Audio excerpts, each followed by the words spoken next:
Bonjour à tous et bienvenue sur la chaîne L'investisseur structuré. Aujourd'hui, nous allons voir la première vidéo de la série sur ma stratégie pour rentrer donc en 2026 sur le Bitcoin. Alors tout d'abord, un petit disclaimer. Les informations partagées sur cette chaîne sont présentées à titre purement informatif et éducatif. Elles ne constituent en aucun cas un conseil en investissement, une recommandation financière ou une incitation à trader. L'investissement sur les marchés financiers, actions, cryptoactifs, comporte des risques élevés de perte totale ou partielle du capital investi. Les performances passées ne garantissent pas les résultats futurs. Vous êtes seul responsable de vos décisions et devez effectuer vos propres recherches ou consulter un conseiller agréé avant toute action. L'investisseur structuré décline toute responsabilité pour les pertes subies.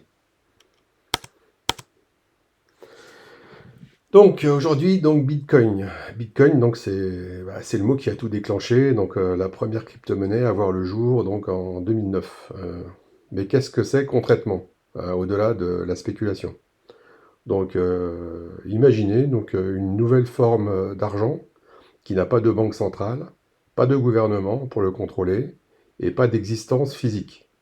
Le Bitcoin, c'est de l'argent purement numérique, décentralisé et sécurisé par une technologie révolutionnaire, la blockchain.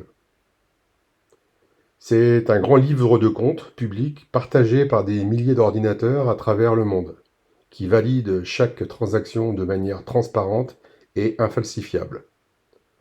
Souvent comparé à l'or pour sa rareté et sa résistance à l'inflation, le Bitcoin a ouvert la voie à un tout nouveau écosystème financier, c'est l'actif numérique par excellence. Et c'est le point de départ incontournable de notre voyage aujourd'hui. Alors, je vais vous parler de ma conviction personnelle sur le Bitcoin. Donc, alors pourquoi ai-je décidé d'allouer donc une partie de mon capital au Bitcoin? Donc, ce n'est pas un pari, hein, c'est une conviction qui est basée sur trois piliers fondamentaux. Premièrement, donc sa rareté absolue. Donc, contrairement aux monnaies traditionnelles qui peuvent être imprimées à l'infini par les banques centrales, il n'y aura jamais plus de 21 millions de bitcoins. Dans un monde où l'inflation grignote notre pouvoir d'achat, détenir un actif dont l'offre est mathématiquement limitée est pour moi la meilleure forme d'assurance. Deuxièmement, l'adoption institutionnelle. On n'est plus en 2013. Aujourd'hui, les plus grands gestionnaires d'actifs du monde, comme BlackRock ou Fidelity, intègrent le Bitcoin dans leur bilan. Cette légitimation massive apporte une liquidité et une stabilité long terme qui change totalement la donne pour un investisseur. Troisièmement, c'est une technologie de liberté.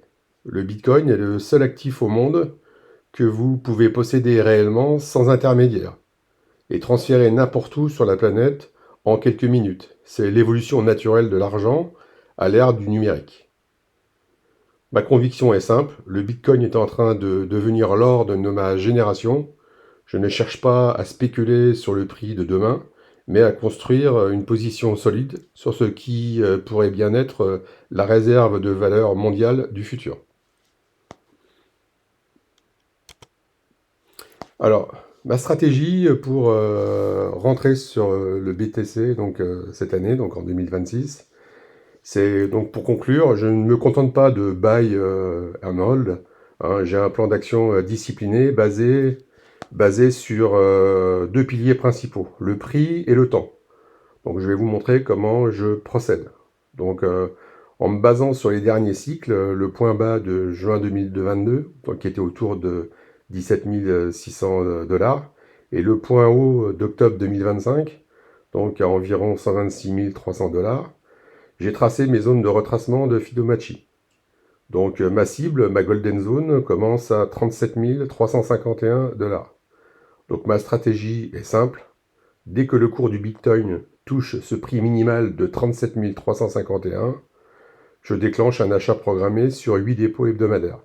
C'est en sorte un DCA automatisé pour lisser mon entrée dans la zone idéale.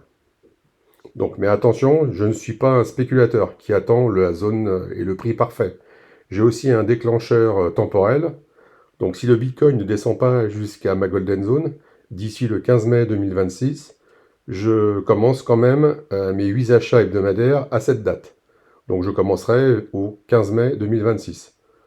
Donc pourquoi? Bah, parce que pour moi, le cycle de baisse arrivera à son terme d'ici là. Et si l'histoire se répète, il n'y a aucune certitude, mais je refuse de rester sur la touche. Donc j'achète sur ma cible de prix ou j'achète sur ma cible de temps. Je préfère la discipline à la spéculation. Voilà, cette vidéo est maintenant terminée. J'espère qu'elle vous a plu. N'hésitez pas à liker, à vous abonner si ce n'est pas fait, à laisser des commentaires si vous le souhaitez. Je vous souhaite une bonne journée. Je vous dis à bientôt pour la prochaine vidéo. Merci, au revoir.